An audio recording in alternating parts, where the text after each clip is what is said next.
Nagaland has been on the boil for 2 weeks. The catalyst was the municipal elections in Dimapur, scheduled to be held on February 1st. One day before that, the Nagaland state government decided to go ahead with the decision to implement 33% reservation for women in the urban local bodies.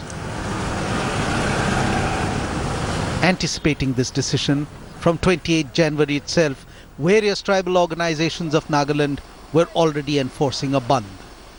But no one could have imagined the arson that was to follow the government's announcement.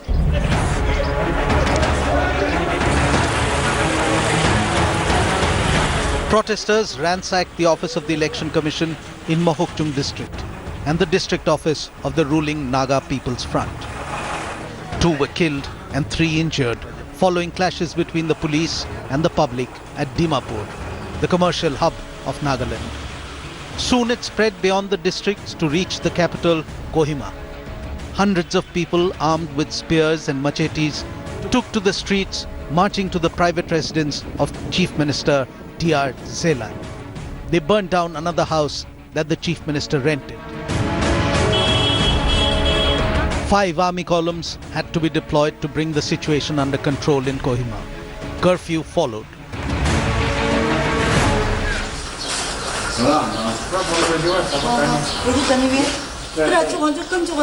NPF candidate Akokla Lucy was contesting from ward number 12 in the ill-fated Dimapur urban local body elections. Of the 23 seats in the Dimapur Municipal Corporation, 8 were reserved for women. This was the cause of friction.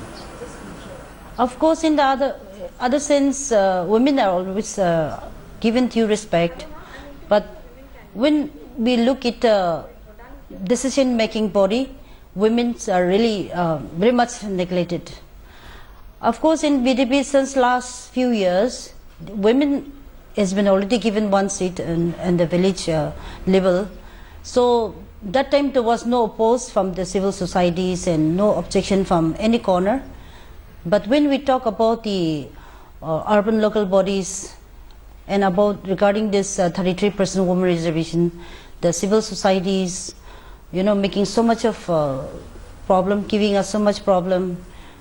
This is not saying that this is not according to the Naka customary, so many this and that. 57-year-old Hukaheli has spent a lifetime as a social activist.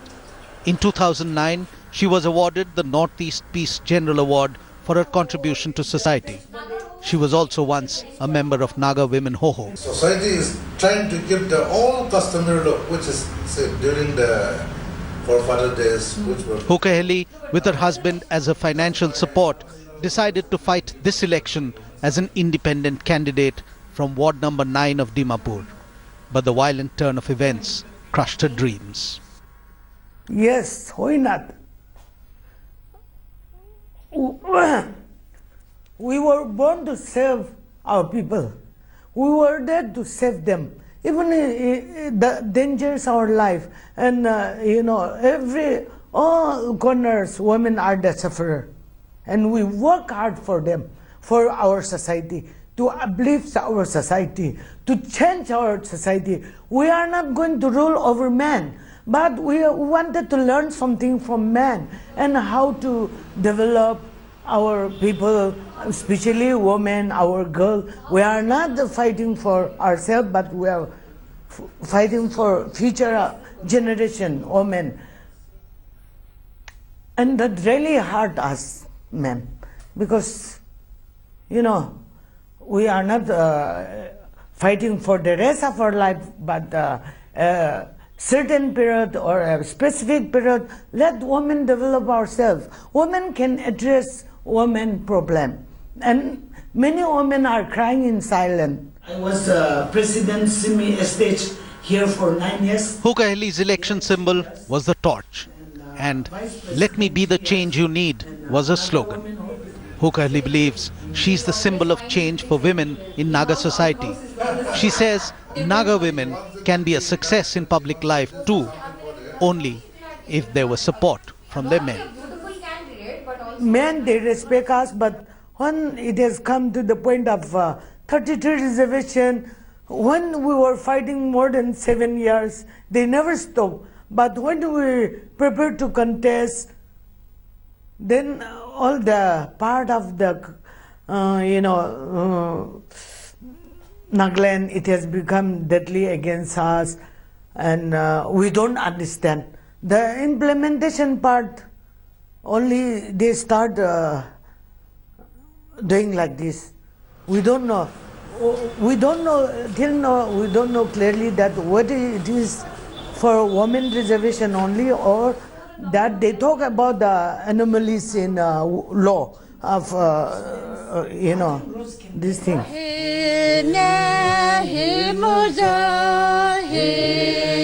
All male tribal bodies have been against the 33% reservation for women in urban local bodies in Nagaland from the time the Nagaland government enacted the Nagaland Municipal Act in 2006. They said that reservation for women in ULBs would violate Article 371A of the Constitution and infringe on Naga culture, traditions and customary laws. Faced with vehement opposition, the Nagaland government did not conduct elections to civic bodies for over 10 years. Situation is to do with the people. So we are, our movement, any problem, it has to do with the people. So the people are against the present government. So I think as a Naga, it is our, we suggest or we think that I think state government has to take a call and they have to, respect the views of the, the Naga people. Article 371A that Nagas wear as a badge of pride states, notwithstanding anything in this constitution, no act of parliament in respect of religious or social practices of the Nagas, Naga customary law and procedure, administration of civil and criminal justice involving decisions according to Naga customary law, ownership and transfer of land and resources shall apply to the state of Nagaland unless the Legislative Assembly of Nagaland by resolution so decides. On the basis of this article, Nagas differentiate the law to be followed in their land. 33% reservation for women challenged this security umbrella. The government knew it, but had to implement it nonetheless, as it promised additional and much needed central funds for a state economy that is already running on 1,000 crore rupee deficit. What they demand and what... These are all the documents. These are all the... For months, Chief Minister Zelang went in for rounds of consultation with all stakeholders before the reservation was implemented. During the consultation meet in the Capital Convention on 16/11/2016, there I have asked all the tribal Hoho, any amendment you desire to have in this act, you can bring in writing, and we shall have a consultative meet. So on 16/11/2016, our Senden came with the suggestion that in the municipal act, that land and building tax should be omitted. So I have agreed, and cabinet decided to omit. And on the other hand, that Angami Public Organization, they have given in written that in this act, municipal act, that scheduled caste, scheduled tribe, it is mentioned. Nagaland, we don't have scheduled caste. So why not remove this scheduled caste? So accordingly, cabinet decided. But there are rifts within the Chief Minister's own party, displaying a lack of political unity while addressing the issue. Former Chief Minister and current MP of the party, Nephew Rio, has come out in public criticizing the Chief Minister and his decision. Because of government did not listen to the voice of the tribal hosts, the civil societies. Otherwise, there was no need for all these troubles. I caution that we should have dialogue with the women's, with the civil societies. And as per the 371A special provision, as I stated, now government of the day want to implement that Article 243T. That is a general law for the whole country. it talks about reservation of scheduled caste, scheduled tribe, and women reservation. So the state government, I feel that they should protect 371A special provision for the state of Nagaland and not the general law in the country. He should have clarified his position to the people of Nagaland why this act was incorporated in 2006, which he has not done so far. And yes, he represents the people in the parliament, lower house, Lok Sabha, and now a lot of agitations are going on.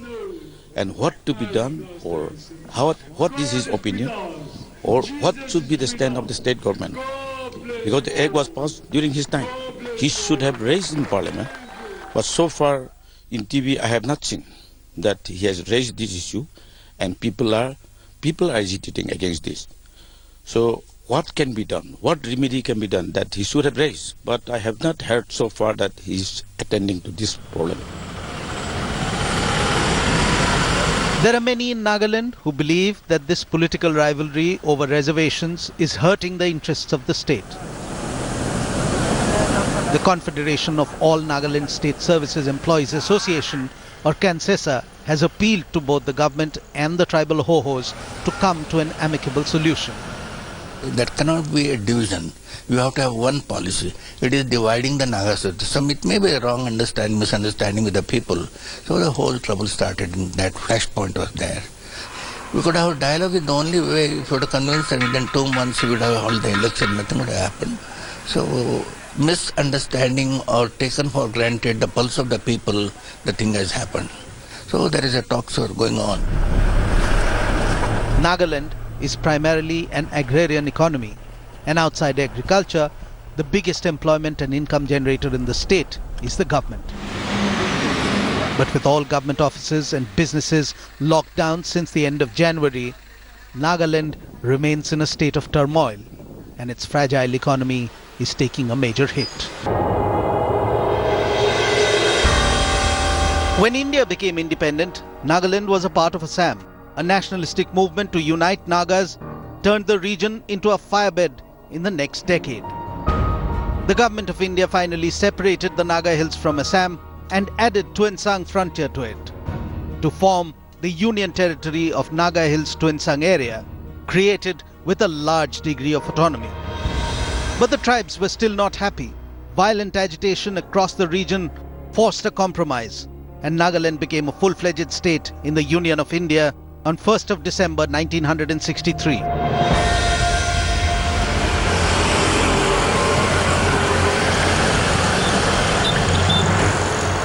There are many different tribes of Nagas, and as per the 2011 census figures, the total population of the state is nearly 20 lakhs. The male to female ratio is 944 per thousand, but the women of Nagaland have no right to ancestral property. They cannot inherit land because that is what Naga custom demands. The two main things are that women are not allowed participation in the traditional institutions, political institutions, and women are also precluded from inheriting land. So it is basically, the arguments are based on that aspect. So I think that more or less highlights the patriarchal connotations of the opposition, the very stiff, vehement opposition to the women's reservation in the urban local bodies. Tivilu is the main bread earner in her family. She works as a weaver in the loin loom, the traditional weaving method of this region. This differently abled young woman ignores her chronic back pain to sit without support for hours to weave. Gahan sob bikai, aru na banaile itu bi khawale na pare. Itu dehe itu para khai kine kuri kine khai ase. Itu dehe ami khanke modok kuri bi government khanke bi ami khanke uthai kine aru morong kuri bi aru modok kuri bi itu he mangi ase. Maiki khanke bi inaga ki hole bi na bukhi bi ina kuri na bond kuri ase na bukhi bo lage. Aru maiki muta hando maiki khala dukmi na jane gor bitore. Itu nimite maiki khan ke bi bukhi gene maiki khan ke bi modok kuriba lage. Naga women are struggling for their rights that are unambiguously enshrined in the Constitution of India for all women in the country.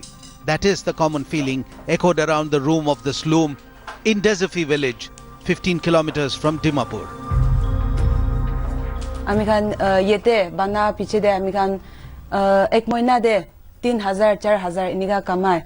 Amikan government ge request kore ase itu mahila khan ge itu election te na jabi inya bong kora to hole amikan to itu bond na koribo lage aru amikan maiki khan bi uthi kine hi kam ekta to kuri kine dikhai dibo lage. Moina de 3,000 iniga kamai aru itu bitor de aru amikan government la modobi lage. Aru maiki khan ke inika leader kuribi inika kuratu mana kuratu itu golti ase itu kurubo lage. In the capital of India, away from the land of their forefathers, this group of young Nagas have spent close to a decade pursuing higher studies at premier institutes. But they remain very conscious of what is happening in the Nagaland of today. I think the problem of what's happening in Nagaland is that we have to understand that the Naga society is not a homogeneous society. You have more than 16 tribes, each with their own set of customary laws, each with their own practices. You see, there are different families in Nagaland and variations in the customary law that we discussed. So there will be certain families now where women can get land, you know. So it depends, I think it depends less on the gender and more to do with class. If you're rich, you can distribute your lands to your sons and your daughters. There are poor families also where you have all sons, but only the eldest and the youngest would attain the land. It is the interests of politics that they are trying to pull down the current government that is standing as NPF party. And I think one of the contentious issue that is happening back in Nagaland is primarily to do with the land issue, and like the women's reservation is kind of the trigger for that. If we look at the reservation issues, 33% reservation, that is much needed as per my understanding. It does not infringe on our customary laws because it is to do with municipal bodies, which is to do with development.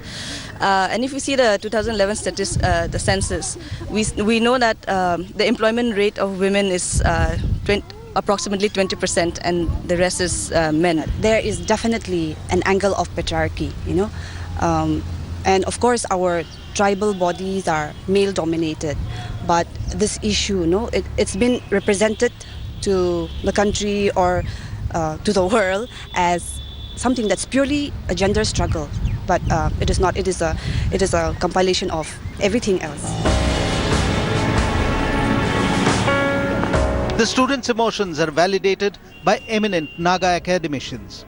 Dr. Lam Khan Piang feels that the government has not been able to take its people in confidence, and so in a sense betrayed its people. No Nagas have the kind of identity which they could forge. No, they could have some kind of a political... But Dr. Kaisi wants to observe the flow of events carefully because he's still hopeful of a consensus emerging. For me, it is not about support or not support, but it is about what exactly is that everything has to be contextualized, and then there has to be some kind of a dialogue. If we really want to implement, it has to be not abrupt, but there has to be some kind of a discussion, and then some kind of a debate at various platforms, and then it has to be introduced in such a way so that there will not be a kind of after understanding. If we are going to adopt something, we have to really understand and internalize it. Without that, there will be some kind of a resistance from one corners of it, and then it should not be politicized, all this kind of issue. The constitution itself is still emerging, and maybe that is one of the reasons why our constitution has been amended number of times. And many a time, the problem also arises because the aspiration, the desire and the dreams of the tribal are hardly have space in the constitution. So this is how I believe it is to do with identity. It's to do with their cultural identity. It's to do with their cultural freedom, the cultural sovereignty.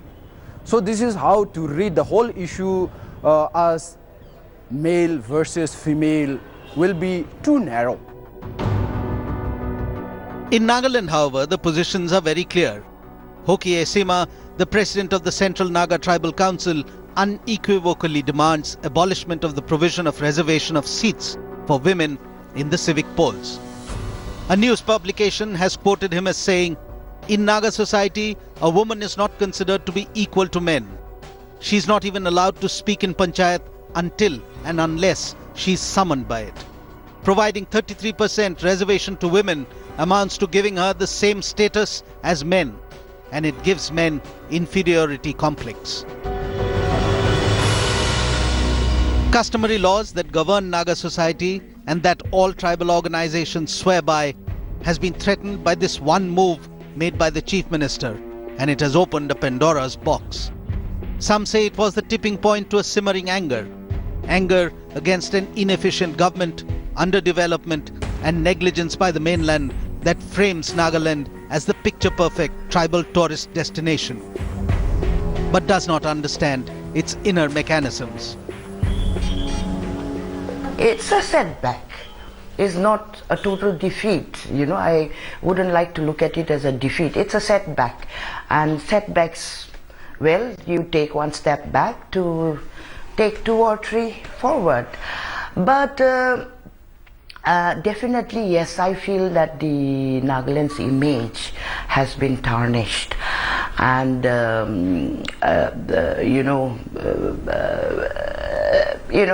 somehow Nagaland has always been seen from the prism of the dancing, the traditional attires and the music, our men with the guitars and bands, and the women in their traditional dances singing, and and somehow Naga society has always been looked upon as a very equal kind of society. But all that has been exposed as myths, In Nagaland, they never practiced female infanticide. In Nagaland, they do not believe in dowry. In Nagaland, 76.69% of women are literate. The Naga women work in fields. They excel in business. They are academics and professionals. And now, there are Nagas cutting across the gender divide who are up in arms so that Naga women can find their voice one day. Women in Nagaland are hopeful that a day will come when the first female voice will ring out in the Assembly of Nagaland. Women are hopeful that one day there will be a female Naga MLA.